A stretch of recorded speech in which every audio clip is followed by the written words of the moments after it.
What up, y'all? Welcome to the Collective Podcast. With our guest tonight, I got my man Frank Hodge in the building. We're gonna talk about a lot of cool stuff here. But Frank, first and foremost, bro, tell us where you're from. Frank Hodge, originally from Harlem, New York, under 25th Street.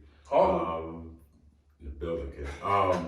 Family is from the U.S. Virgin Islands, so it's a combination of being in the West Indies, growing up, but also growing up in New York City, right in Manhattan, Harlem. So, Yeah, for sure.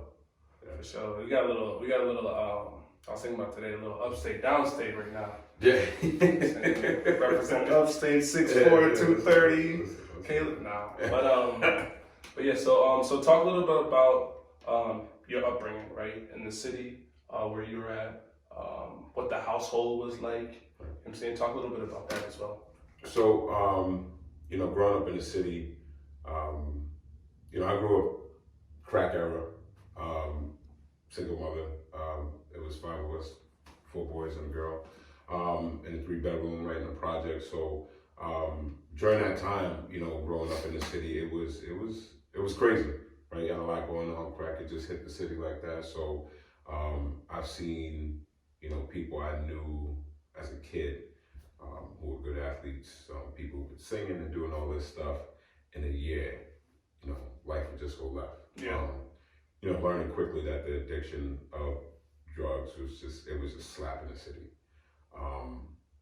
And it was crazy, man. You had to be tough growing up in the city, right? Like, again, in the projects, and even in my own projects, we lived in Grant projects, and it was the other side of Grant. Like, you had beef with the other side of Grant, right, and we less than 200 yards apart. And you just had to be, tough, man, because you had dudes on the corner selling. You still had gangs and stuff like that.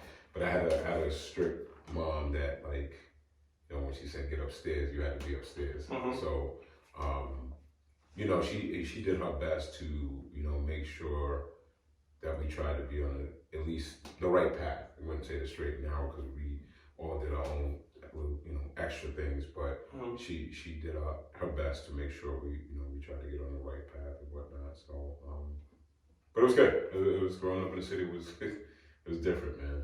Was there anybody that you, without a father figure, without a father present, was there any father figures around that you could have looked up to, or was it more like a siblings thing? You know what I'm saying? Was it a family thing, or? Right.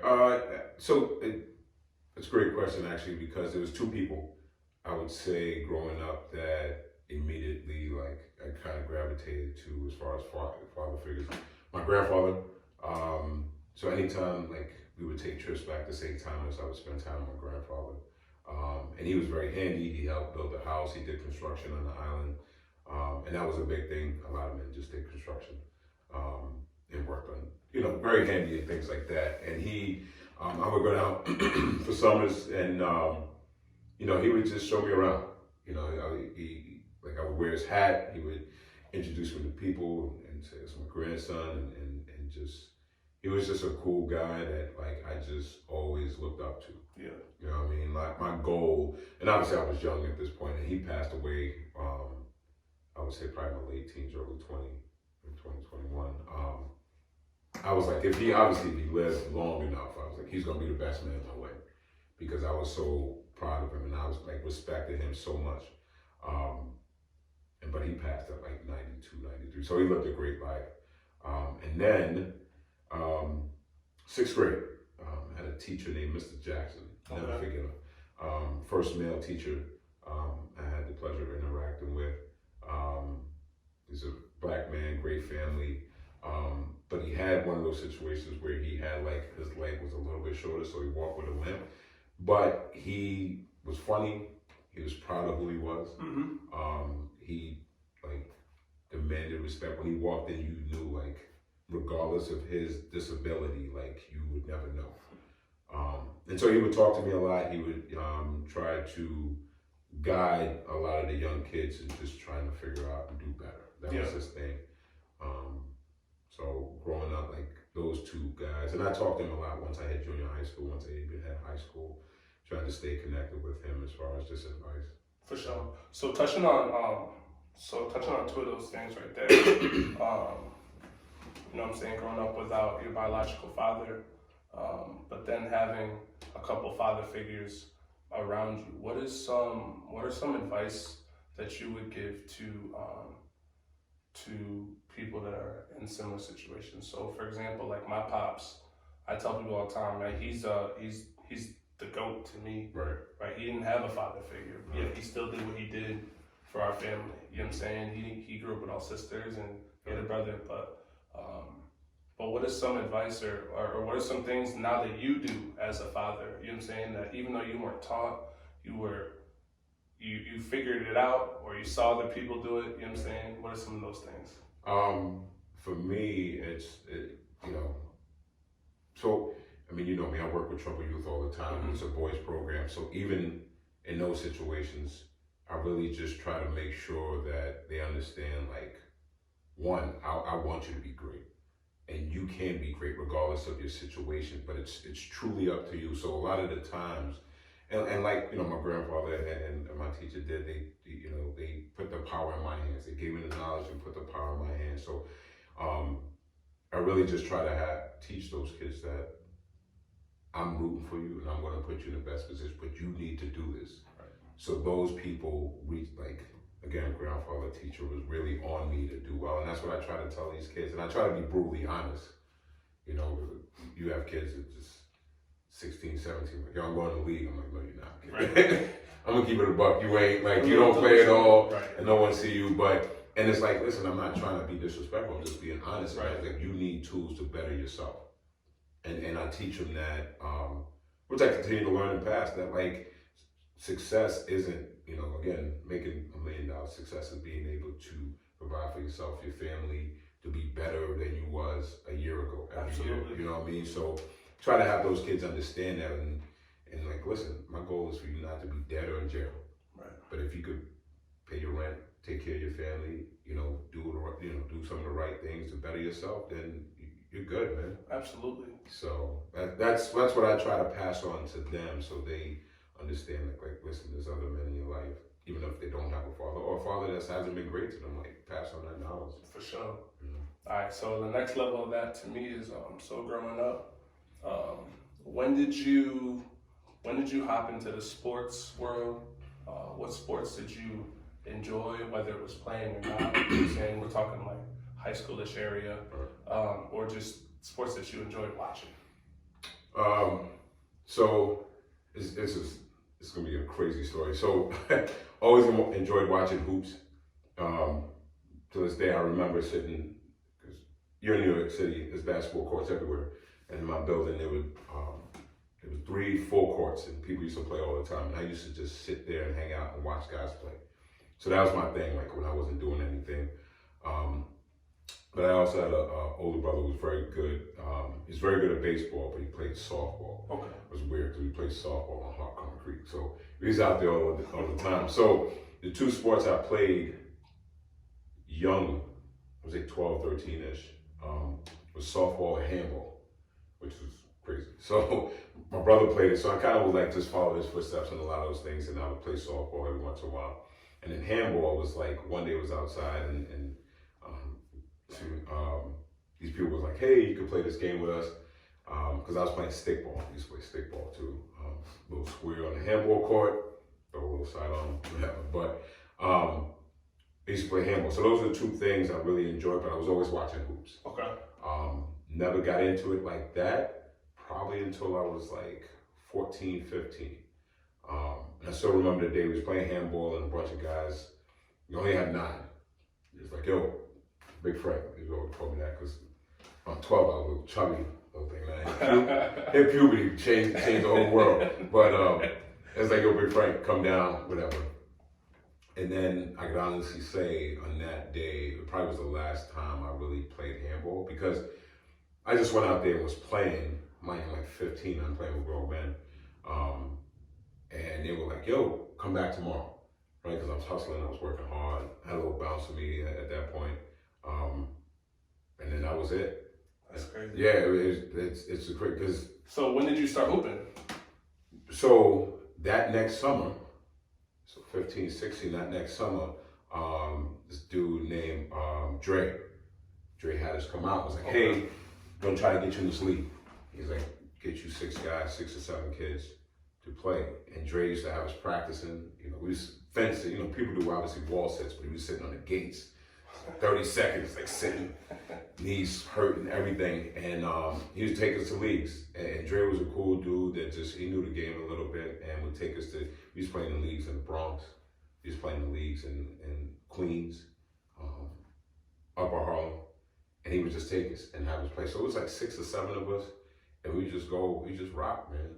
We just rock. And we always, obviously we were the out of towners, so like, you know, in the city, you go to a different block, and you play in a house team, whatever likes you. And we was just rocking, man. It was crazy that like I started late, really like playing, you know, on a team like that. But we were rocking. That's crazy. Yeah, we was rocking. It was. We used to call ourselves the Fab Five because all 5 of us was on the block, but we had 2 kids from the other block. But we get on the court, we just rocking, kid. Yeah, that's fun. It just worked out. So what high school did you go to? Actually I went downtown, outside of Harlem. I went to Louis D. Brandeis High School, which was on 86th Street. So it was a little bit outside of Harlem, over Manhattan-ish. But man, that you wouldn't know by the colors of people in that building. It was Black and Spanish everywhere. Word. So, yeah. How was your high school experience? High school experience was great. That again is another story. So I tried out in 9th grade. Okay. To play hoops, rolled my ankle, so I didn't try out. Didn't go back, couldn't play, whatever. And then that winter, I got a job working at a pharmacy as a delivery boy, right? So we're talking Lower Manhattan. So now I'm on 72nd Street and I'm delivering prescription drugs in different houses. And at the time, when I was doing this, making money, I started to just help out my moms with bills and stuff like that. So the next year, which would be 10th grade, tried out. It was like, hey, we'd like you on the team, but my schedule wouldn't work. So in my mind, I couldn't not help my mom. It could not work. You know what I'm saying? So I was like, all right, cool.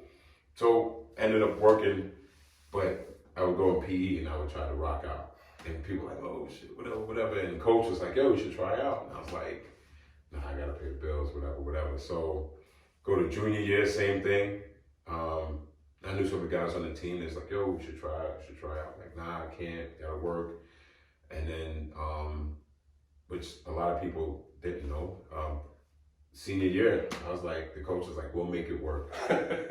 Played 1 year of high school basketball, okay? What? 1 year of high school basketball. Now to me, I gotta tell the camera this one. I don't know which one I want to stare at, but I'm gonna stare at the main one. To me, that's crazy because when I start to read off some stats later on in this segment, you're gonna think like, what? 1 year of high school ball? No, 1 year. And I'll tell you this, it was the greatest year that anyone could ever have in 1 year. So I play on a team, and then I have a kid on my team who was a honorable mention for New York City, like high school McDonald's player. And we start out with 10. Obviously, city school, so we bumped down to 8. Right. So we lose a lot of guys, but we make a run. We're beating teams in the city. We make a good run. We play against Cameron and Mace because they go to Manhattan Center. So that's our rival school. And we get into New York City playoffs. And we upset 2 teams from Brooklyn. Damn. 2 teams had, so we miss, where's the story? We miss Marbury. Okay. And then we miss, I was a dude named D-Flight. He ended up going to Division I school because we upset 2, and they got upset. Got you. So now, my first year, we upset 2 teams, and now we're playing in Madison Square Garden. What? I didn't know that. Yeah. That's great. So my first year ever in high school, we go out, we make this run, we upset a team in Madison Square Garden. We upset teams to get to Madison Square Garden. The week before, after we win our game, I'm riding the train, and my man Walt rolled his ankle in that game, getting a fight on the train. So now we got 6 guys ready to play in the Garden, And we go in the Garden and we beat, I don't know if a lot of people have seen the video, Cameron and Mace talking about. So we beat Cameron and Mace in the Garden to go up to Glen Falls. That's fire. So in my first year of like really competitive basketball, I play in the Garden and I go to Glen Falls, compete for the national, for the, New York State Federation. We end up losing in double overtime to Syracuse legend John Wallace. Okay. So we lose to them, but in double overtime with 4. So in the double overtime we get in, we only have 4. Right. Because we only went in with 6. And yeah, man. So if we'd have won that game, then we ended up playing Felipe Lopez, who ended up going to NBA. Him and Terrence Freeman, who ended up playing at Texas. We would have ended up playing them, but we didn't. So we missed those guys by a game. But it was a run, and end up making the all state team. Okay. Because against John Wallace, mind you, I'm 6'2", he's 6'10". I'm guarding him. I had no reason and no rhyme or reason on earth to be guarding him. And I finished the game with like 18 and 6. That's crazy. Crazy. I'm trying to do post moves on this big dude and I end up having a good game, but end up making the team out of all the guys on my team. So that was my first year. It was the craziest thing ever. And someone after the season was like, "Yo, you ever think about going to college?" I was just about that. I feel like when I hear stories like that, right, it makes sense. Because there is no rhyme or reason to it. I think sometimes in life, I was talking to somebody about this, but I feel like sometimes in life, we try to make things make sense. We try to make reasons when we don't need to. And sometimes things just happen the way they happen. Right. No matter what it is we believe in, how this goes, how that goes. Sometimes I call it the law of the universe. Yeah. It just spins the way it spins. Agreed. Right? And I think for you, what it's starting to sound like is like the way that it was spinning, it spun the right way at the right time. Because now, as we talk about it now, right? What was the next step for college? Right. Right. Like how did that? Right. You come off this phenomenal high school year, but you think, like you said previously, it was like I gotta work. Yeah. That's what wasn't the priority. Yeah. But now it's like, sheesh, maybe this could be something I could do with the next level, get education and get up out the city or go wherever I want to go from it. But what did you think? So you're right. So people, reached out and was like, you could do some things. You could probably play college. Mind you, I didn't know anyone who went to college. So I knew nothing about this. So again, I'm in a city that everyone's hooping, no one goes to school. I know drug dealers and dudes who hang out on the block. So I didn't know. Guidance counselor kind of gave me, half-ass answers. So I ended up filling out paperwork to go to Delphi, which is a Division II school. Again, know nothing about it, and I just show up and looking around, and no one knows. Didn't get recruited there, and get to the dorm, and it was just like, what am I doing? Right. You know what I mean? This is wild. So I actually ended up dropping my classes. This is really dope. So I dropped my classes within a few weeks, and now I'm just hanging in the dorms. Okay. But I'm meeting dudes on the team, and I'm playing in the murals. I'm playing hoops with guys. My man who was on the team at the time, his name was Sherrod. He was out of Brooklyn, and he would I kind of was under his wing. He was a junior. He was like, "Yo, you got some skills. You could play, yada yada yada." And he's like, "Yo, this level is kind of difficult. I don't know if you could play here right now, but you could." So we would just hoop all the time. Even in season, had a couple of dudes we rock with. He was like, "Just come to the games." So I'm playing in the murals. I meet the coach. Yeah. Coach, see me in the murals. He's like, "Listen, you have to put in some work, but you probably could play." So then it was just figuring out what's next. And then my man Sherrod was like, "Listen, I know some dudes at Farmingdale. You should transfer to Farmingdale, work on your game, and try to come back." And then And that's how you started off over there. Yeah, that's how I started off at Farmingdale. What was that like? So where's Farmingdale for people that don't know? So Farmingdale's in Long Island, which was by train. So I had to take the Long Island Railroad from Penn Station. Probably was hour from that. So it was an hour from the city. So I wasn't home. I stayed on campus. Almost, I don't know if people understand junior colleges in the city, but when I went in the classroom, right, it was like 3 or 4 black kids. You in the dorms. It is. Listen, you on the block because it was just like Spanish black people all in the dorm. So going there was like, all right, like I could rock here. I could rock here. But then, you know, first week, you know, I had to meet the coach, but he heard about me from my man, and then and now you just gotta hoop. You gotta play hoops with guys on the floor, and it was a Division I JUCO at the time, so you know, guys who was playing were like, you know, our center and forward was 6'6" and 6'8", and I'm trying to compete with them, trying to get on the floor, get in the 3-4 spot. So it was good because it was a learning curve because you really realize, right? I come from this great season at Brandeis, and now I go to JUCO, and I'm essentially starting all over again. Right? I gotta prove myself to the coach. I gotta prove myself to the players. But it made me better in the sense that, like, it was tough, but I believed that I was like, I could do this. You know what I mean? So I just kept working, and you know, after my first year, went through the guys ahead of me were great too. Went to Division II school. One went to a lower Division I. Next year, starting, it was rocking. That's crazy. It was just rocking. You know what I mean? I'm telling you, the way that it sounds like I'm saying, like, I feel like the way that the story for your life is sounding is starting to spin the right way at the right times, right? And then obviously sometimes things don't work out the way we want them to, but I'm a firm believer that if we keep pushing and doing what we got to do, it's going to end up falling into us. So after that, so how does Cortland State end up becoming something that is even on the map? So a couple things. Never heard of Cortland before down there. So like again, have a great year, a great run. I was blessed to have a good JUCO coach to kind of put me on because I had a couple of Division II schools reach out late in the season to me. But I had, at the time, it was Cortland, Plattsburgh, Binghamton. At the time, it was Division III.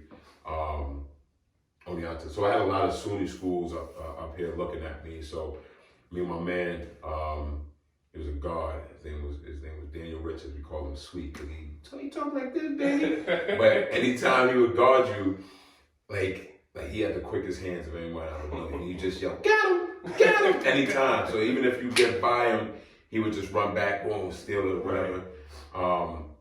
So Cortland was on the map, and I was like, all right, we're gonna go on this road trip and start touring schools, and came to Cortland.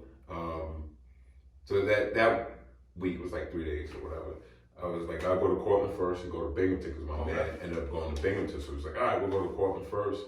And you know, me and my man Sweet came up, and you know, I'm from the city, kid. So it's just like, yo, I'm gonna come up here. In my mind, I never heard of Cortland. Obviously, you get off the bus. It is not, we're not in Harlem or Farmingdale anymore. Right. So I'm like, yo, we gonna kill these dudes. Right. But dudes it was battling. We was talking. It was getting crazy. But after the game, we was talking to a couple people, and they took us out. I was like, yo, school is alright. You know, and I was like, you know, I was talking, you got to see yourself like playing somewhere. How do you feel? And it felt good. Went to Binghamton, and that recruiting trip was good, but the coach was weird. Once he threw me that weird vibe, I'm like, yo, I'm not coming. Yeah, it was a wrap. So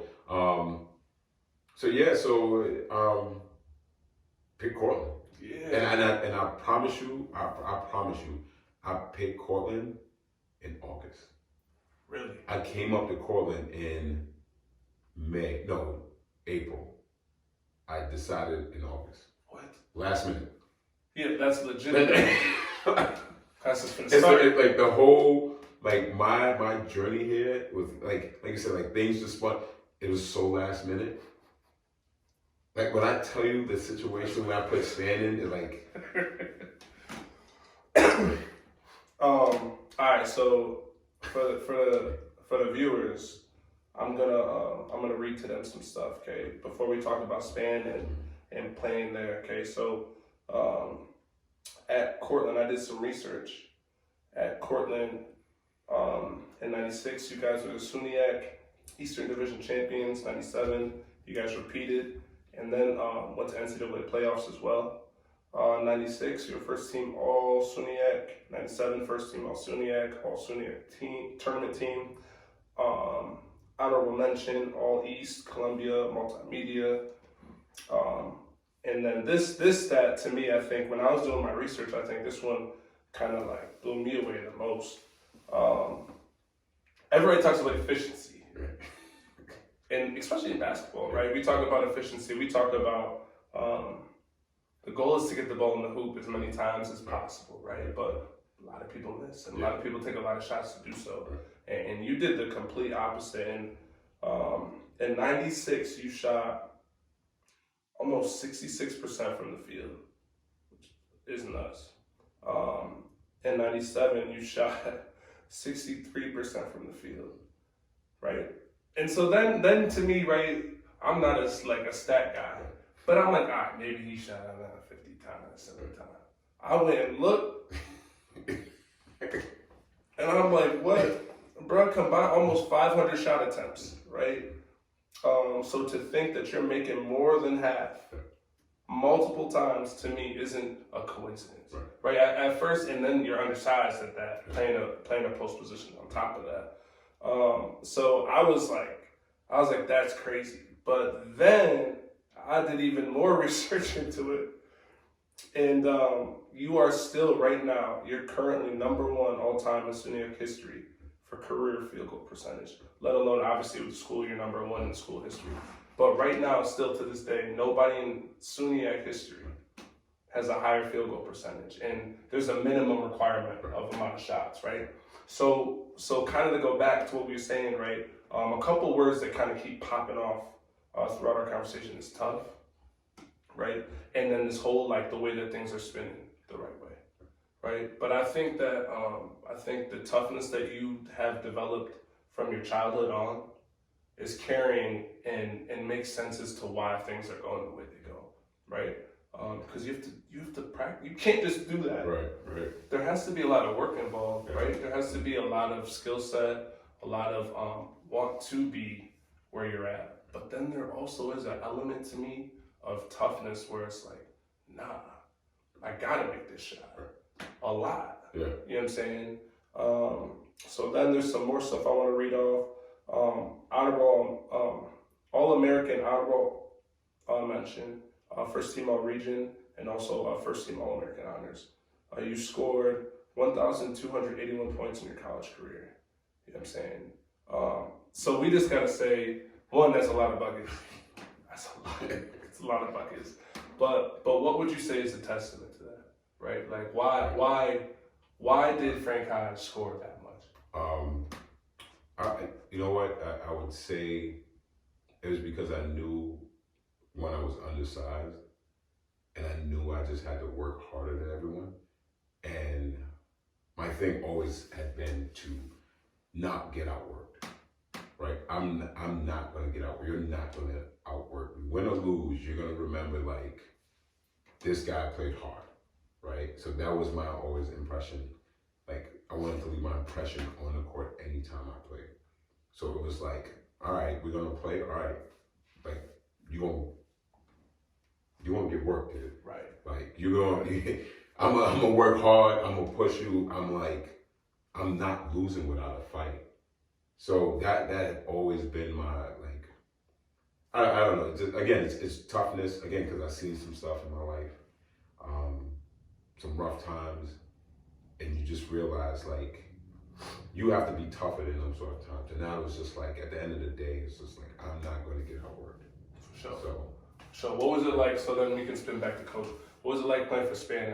Obviously I saw recently, the retirement stuff and all the accolades. I didn't realize he played there for a while. I didn't realize how good he was when he played there. Talk about efficiency and getting buckets, right? He did it there, but as a coach, what was he like? So speaking of that, now I'll tell you how it was like. So, Spain didn't recruit me. Another coach recruited me. So when I came to Cortland, I didn't have classes. I wasn't registered for classes. I didn't have a dorm room or nothing. Came off the bus, took a cab, told the cab take me to the PR building. I had my suitcase, this radio CD player, and a couple other boxes, and I went right to Spain office, and I was like, here to play hoops. And Span looked at me and was like, well, the other coach is gone. I don't know who you are. He's like, can you play? I was like, yeah, I can play. What are you talking about? True story. And like, it's crazy because a couple guys on the team just recently heard the story. Like, as Span was retiring, Span was like, yo, you got your sneakers? I was like, yeah, I got my sneakers. He's like, all right, you change. I'll meet you in the gym. True, like, I swear to you, true story. And Span was like, all right, we're going to play. Said game 11. Game, my word, game 11. Talking crazy. Yo, talking crazy. Right? So mind you, like, so now in my mind, I'm like, yo, this old white dude, like, yo, what I'm looking right? So it comes out, he gets ball, pull up jump shot, left hand. I was like, okay, this dude got a little ratchet on him. That's lit. Yeah. So I was like, all right. So then we get after it, whatever. So end up beating him 11-5, sweating crazy. He's like, you dribble the ball too much. He said, next time we play, because later on, like as the season went, we played, he said 3 dribbles. That's it. And after that, like what I took from any time you play someone 3 dribbles, it's different, man, because he taught me that your dribble should take you someplace. Like, why waste dribbles? All that extra stuff, especially as a college player, doesn't get you anywhere. Right. 3 efficient dribbles get you. So, but that's how I met Span.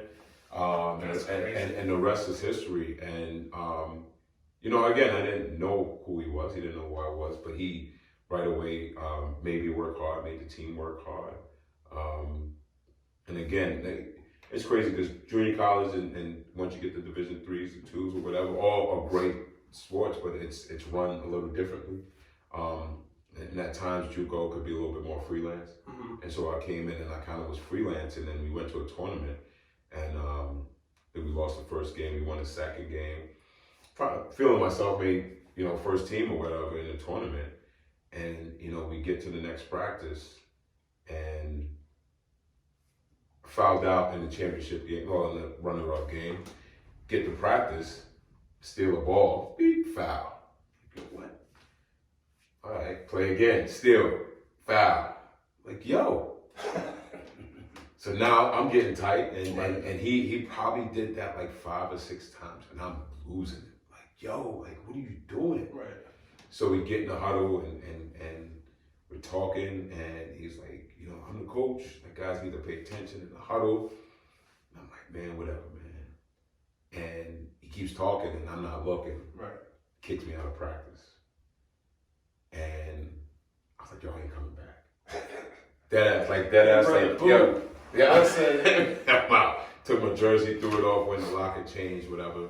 And I was like, yo, I'm not going back to practice. He probably kicked me out. It had to be like a Monday. And then Wednesday, I had class down at the gym. And he seen me. He's like, you're not going to come see me? I didn't think so. Come upstairs. And then it was a real, like, this was the moment that kind of changed a lot of things that I did, like, different from farming that made me even better. He was like, listen, like, you can't freelance because if you're fouling, you're hurting the team. You're being selfish. I was like, shit.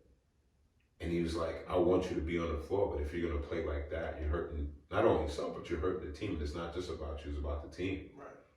And I was like, all right. And then we sat down, we watched tape. Like, this is what you're doing, yada, yada, yada. So it was like an hour of like, all right, cool. And then he was like, and you're going to be on the third team for the rest of the week.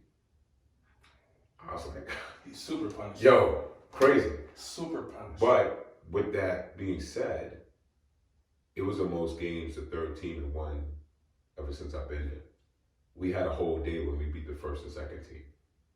And it taught me not only how to play with other guys and they were talented, that weren't starters, but right.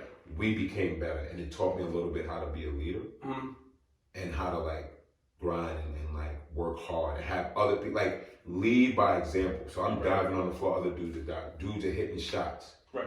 And like guys who don't play, but we look great.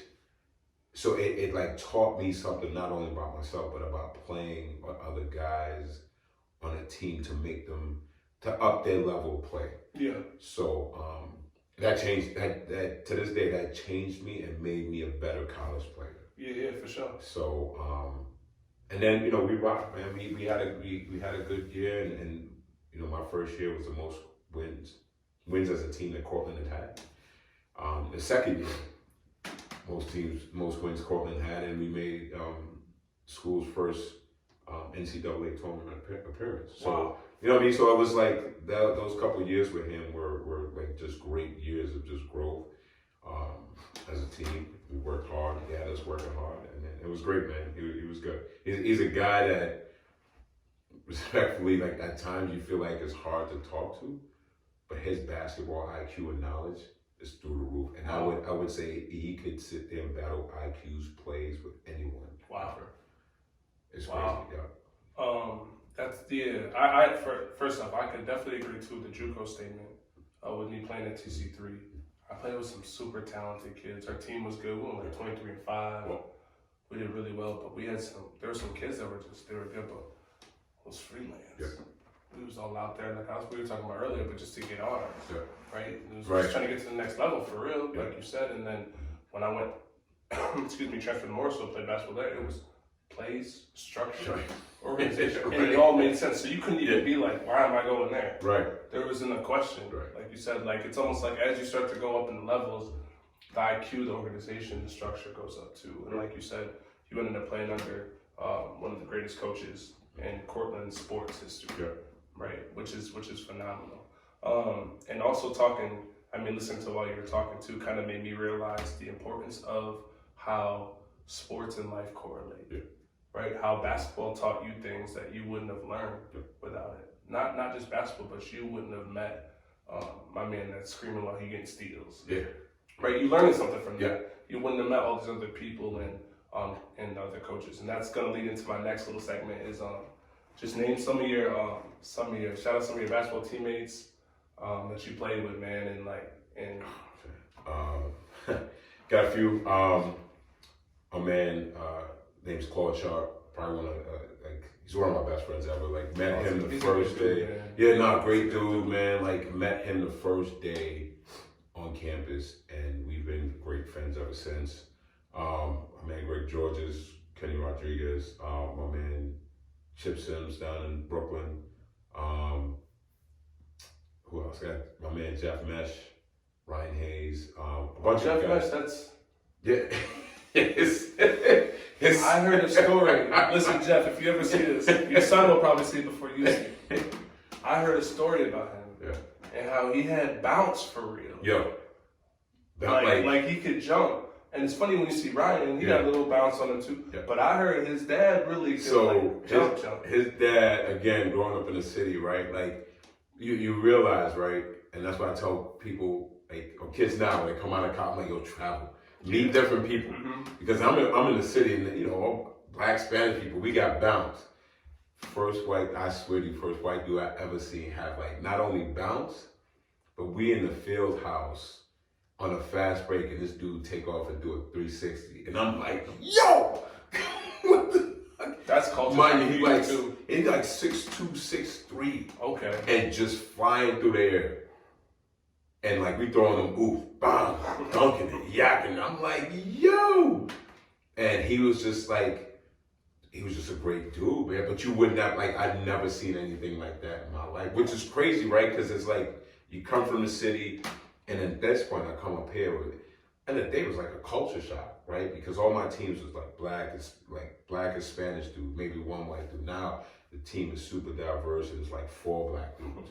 You know what I mean? So to see him take off, I'm like, yo, in my mind, I have bounce, I'm on the rim, and I'll catch it. Nah, he's 360, off 2 feet. Not like, that's crazy. He's just like, and it's weird because he takes off and it was just boom. I'm like, shit. Yeah, I literally heard about that like a week, 2 weeks ago. And I didn't know that. Game against Binghamton. Crazy. Game against Binghamton, because I used to joke all the time, because he likes to fake left, because he'll never go left, and then go right. And he so we playing against Binghamton, he fakes left in front of the bench and then goes right, takes off 2-hand dunks on 2 kids from Binghamton. And one, Jim goes crazy. Jeez. Crazy. So he's a guy that was a game changer that I played with. Those are just some of the guys that I played with in Portland, man. They were great guys. because we learned, we're still friends. Like, we're still, like, friends. Like, we catch up once a year. We try to interact all the time. I know their kids. They know my kids. The kids call me uncle, all that stuff. So, like, that bond from playing hoops with them all those years is unmatched, man. Nah, facts. Like you said, like we talked about that correlation, right? Understanding that sometimes the word family is bigger than just blood. Obviously, like everybody says, it's so cliche, but as you get older, man, as you get into other groups and you meet people and you start to really realize, like, man, that's my brother, that's my sister, that's my daughter, that's my, right? Yeah, like, that's not just my niece, that's like my daughter, it feels like, you know what I'm saying? So let's transition a little bit. We talk about teammates in basketball, right? I gotta know, man.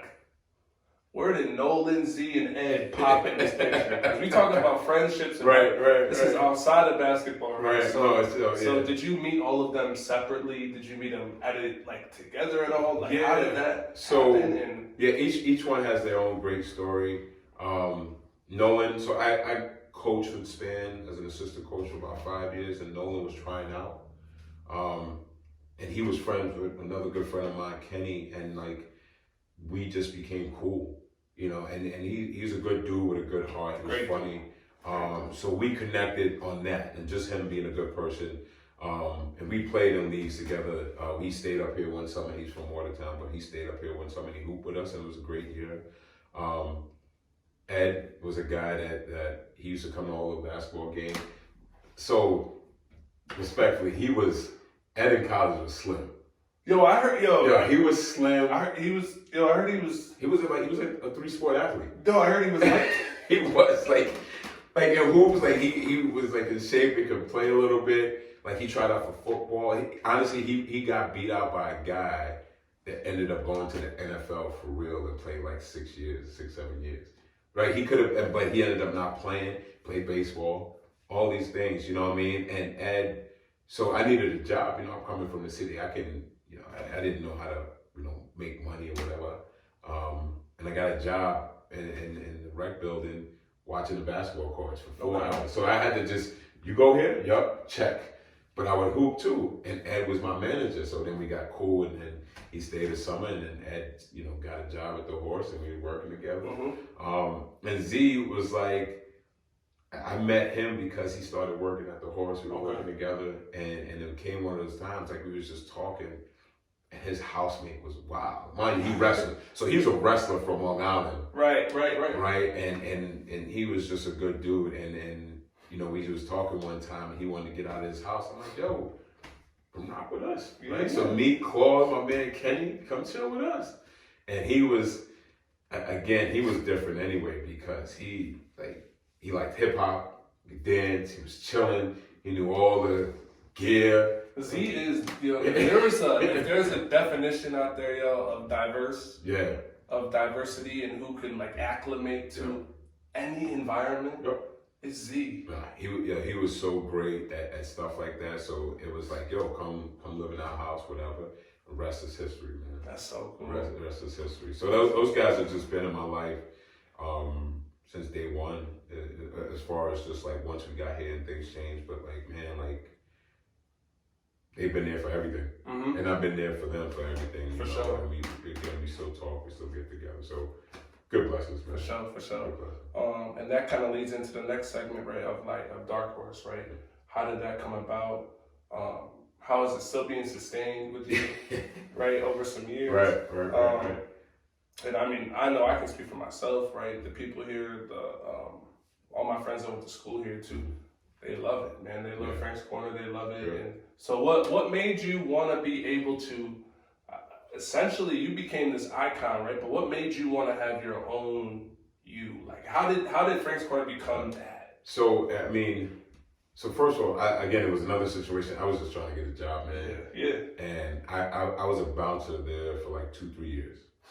And we used to do this thing at Horse where one night of the year, right? Bartenders would become bouncers, bouncers became bartenders. I worked one night, did well, and Dave was like, you know what? You should keep bartending. Dave's been there forever, huh? Forever, dude, ever. He's a good dude too. Shout out to him. And that's how it just started. And then upstairs originally wasn't open. It was only for private parties, and they had to get like a license. And then once George and Vinny and those guys took over, it was like, yo, we're gonna open it up, and we want you to work up here. So for a whole summer, we would just go in for hours and just clean it up, wipe it down, move boxes, whatever. And you know, Dave was like, hey, we're gonna have you work up here. It's like, all right, cool. And I just happened to work the corner, and it's just, you know, I mean, you see it, man. You come through. I'm just a good time, man. Like, my goal is just to, if you're gonna come to the bar, just have fun, man. I'm not here with the dumb shit. It's just come and have fun. You know, be around good people. I like music. I could get silly or whatever, but it's just a good time. So, after a while, like, Dave just seen it, and I came in one day and he had a neon sign for me. He's like, yo, people love it up here with you, so we're gonna keep you up here, and this is yours. Yeah. So and really, I enjoy it because it's fast money. It's a good opportunity to just be out and about with the people. Don't know how much longer I'm gonna keep doing it, just because like I have kids now. So that you know, that changes the priority in life, and for me personally, it's like that time with them is more important than being there. But I'll keep rocking with it. Even to the point now, my daughter, like, she'll see me leave. Dad, you gotta go to work. Dad, you gotta go to work. So, you know, she'll let me sleep in a little bit. She said, Daddy worked last night. Right. So yeah, but it's just one of those things that just happened, man. I wouldn't even tell you like it was like, oh, I'm gonna be a bartender forever. Nah, like it just happened, and I've been enjoying it ever since, man. Yeah, why not? Why not? Like I said, I feel like a lot of that is just the universe is just spinning. Yep. Right, and when it spins, like we had a little talk before this, but we can't stop it. No. Right, but when it's spinning our direction for once, right? Like we pray for, like we beg, then let it rock out. And as you say that though, it's like it spins in your direction. You have to take those opportunities, right? Like when he was like, I could easily say, nah, I'm not bartending. I was like, oh, fuck it. Like we make more money. Like why not learn to get better? When Spam was like, yo, play me, I could have been like, nah. You know what I mean? I'm like, nah, I'm better than that. But I took the opportunity. When he kicked me off, I could. So, like, you're right. Like, it spun in my direction. And it spins for a lot of people, but you got to take the opportunity. And that's why I get frustrated, because some people have the ability to take the opportunity, and they find reasons not to. Mm-hmm. And then when they lose it, like, oh. It's a pride. Right, yeah. Right. Yeah. Like you said, like, there's so many, you just listed 5 different reasons right now, just ways where you put your pride aside. Well, do you love basketball? Yeah. Do you want to play? All right, so play me. Yeah. All right. Yeah. You know what I'm saying? Well, do you want a job? Yeah. Do you not want to just have the mouth? Yeah. All right, so do this. Yeah. Right? And then I think, like you're right, I think that's one of the biggest things I tell my athletes that clocked in, right? It's like when y'all go to college, because it's a different world. Yeah. But when you work hard all summer, you work hard all whatever fall season, fall, spring, summer, whatever it is for your sport, and you get the chance to step on that field or the court or whatever it is you do, you have to actually seize the opportunity now, right? So like the universe fun for you, well now you got to spin with it. Because if you don't, you're going to spin off and somebody else will spin on. And they're going to take, there's so many people out there, Frank, you probably don't realize, I mean you realize now, you didn't before, that would die for your opportunities that you had. The few in between, right? It might not have been a lot, but there's somebody out there. I tell everyone always asks me, why do you work hard to this day? Like, why? Because I know there's somebody out there that wants what I have, and not even wants, is working just as hard. And in respect to them, it's not right for me not to do that. You know what I'm saying? And for the people that rock with me. So hearing that stuff is great. To kind of close out a little bit in this last little bit, talk fatherhood, right? Talk the family, talk. What's it like?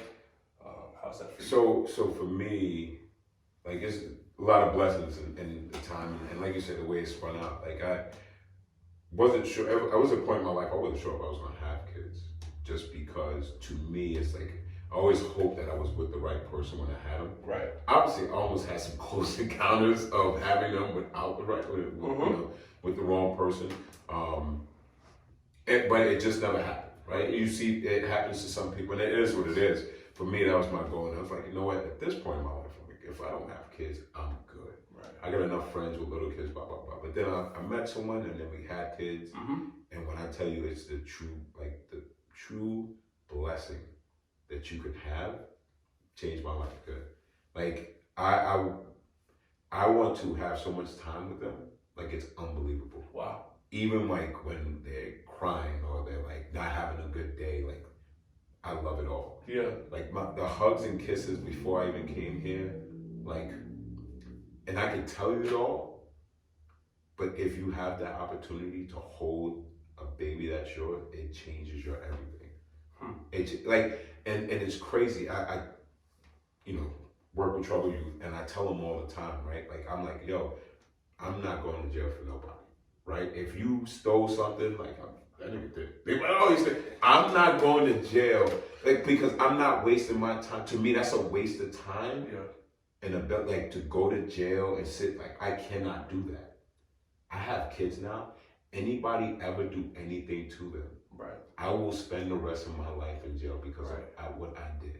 Right. And it's that simple. And I realized it like as I was holding them.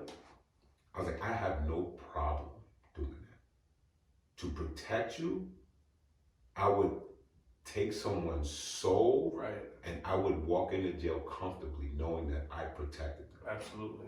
So that in itself tells you how it changed my life. Wow. You know what I mean? So it's like it's just it's different, man. And every day I get to get my hugs and kisses and at one point as an athlete you want boys. Right? I was like, oh my boy. I had 2 little girls. You're a girl dad. No. And it's the best thing that ever happened to me. So it's amazing, and it's something, like I said, man, like I got I don't know how much longer, but I got a few more years, but I want to have my time with them. Yeah. So the fact that, I got to work the bar and I can't get up with them, I'm like, man, I just missed an hour. Right. So when I go to the gym early in the morning, people always, and then we talk, like you go early, I go early. I get up 4:30 and I go to the gym. I go to the gym early, so when I come back, I can spend that time with them when they wake up. Right? Because I don't want to waste time. Yeah. Because if I go to work and then after work I get home, it's like 5, like, yo, I'm going to hit the gym. I'm going to miss an hour and a half with them. Right. Nah. I'd rather wake up, work out, and then when I walk in the house, like they're just waking up. And when I hear, Daddy, let's go. Yeah. That's my day. That's what's up, man. So that's what's up. Yeah, I feel like all my friends, my brothers, they've all told me similar stories. And I personally, I can't wait to experience it, you know what I'm saying, from the way that they talk about it, right? Like there's, I feel like in life, we're looking for ways to elevate. We're looking for ways to grow. And I'm excited to grow in that direction and see how I change in that too, right, for the better. If you could, so we're gonna close out here, looking back at everything in life thus far, thinking about all the things that you went through, that you're going through currently, what is, and you work with troubled youth, so this is great, but what is some stuff that you would preach to the kid? I'm a kid person, so what is some stuff you would preach to the kids, to your younger self? If there was a group of people, if there's mad kids right here, you know what I'm saying, what would you say to them in closing? It really, if you want to be great, don't get out work. Like people talk about wanting to do better for themselves and don't put in the work, right? So to kind of go back and then not, kill the time and whatnot, like I went to school, I had a learning disability. So for me, if I wanted to play, I had to have good grades. You know how tough it is to write a paper, give it to a teacher, and that shit look like blood because of all the circles. So I had to go to a program so they could look at my paper. So I would do my paper a month in advance to get it looked at so I could play. Wow. So I had to outwork other people that I knew was better so I could make sure I do that. So I would tell kids, like, you gotta outwork. If you want better, you have to outwork. And you gotta get rid of some people who don't have the same goal as you. And that's tough. Yeah. So, it's just don't get outworked if you really want to do better. Whether it's education, whether it's open up your own business, whether it's training, whether it's coaching. Like, you have to work harder and understand, like, sometimes you're going to be uncomfortable. Right. You know what I mean? But you have to work harder. And the only way you can do that is just, like, you challenge yourself and you work hard. For sure. Oh, sure. So, hey, youth out there, when y'all see this, make sure y'all work hard, man. Make sure y'all understand that it's not just me, right? It's not just your parents. There's people in the community that really do care, but they also understand that there's heights that they've been to, there's things they've seen, for good, for bad, right? That working hard will get you to the next level, and not only the next level, but for life itself. And take that working hard is gonna be tough. Like it's tough, man. Like it's gonna be pain. It's gonna be tough days. It's days you're gonna be like I'm done. Like, but you can't. You can't, man, because it's just. Because there's somebody else out there that needs you. Yeah. Whether it's kids, right? Whether it's kids, anybody. Whether it's my kids, my mom, my kids. Whether it's the kids I work with, right? Because they depend on me because they see me all the time and we have these talks. So like you just gotta realize, like even on your worst day, like yo, like I gotta get up. Right? When your alarm goes off, my alarm goes off at 4:30. I'm like, oh, I gotta get up. I have to get up because like I have to work hard because other people are waiting on me and depending on me. And I feel like if you have that mentality, I tell people all the time, it's not hard to get up at 4:30. No, it's not. It's really not. And it's not hard for me to tell people, yo, I can't do that because I'm gonna get up early. Everything starts to spin, right? Right. It does. Everything starts to work hand in hand, right? If this goal that we have, whether it's to be a better father, a better basketball player, better coach, better husband, better whatever, if we understand that those are the goals, if we set those priorities where they're at, then the working shouldn't be that hard. Like getting to that spot should. The work itself might be hard, right? But what is a 4:30 compared to a 6:30? Right. Everybody always asks me, why do you get up so early all the time, right? And this is my honest truth. I saw a documentary with Kobe. He said he started working out at 8 a.m. And then he realized how much more work, to your point with your daughter, right? How much more work with your daughters, how much more work you could get in at 7 a.m. And then he realized how much more you do at 6 and 5 and 4, right? And now he's getting up at 3:30 going to do his workouts and stuff. And he's like, man, I'm getting 4 more workouts in than I was going to get before. All because I decided to get up a little bit early, right? So to the youth out there, to the kids that see this, and to the adults too, if you're struggling with it, work hard. Don't get outwork, but work hard. But also understand people are working just as hard, if not harder. So push yourself to not get outwork. In closing, I want to thank everybody for viewing, for listening to the Clock In Podcast with my boy Frank today. We appreciate you, my guy. Yeah.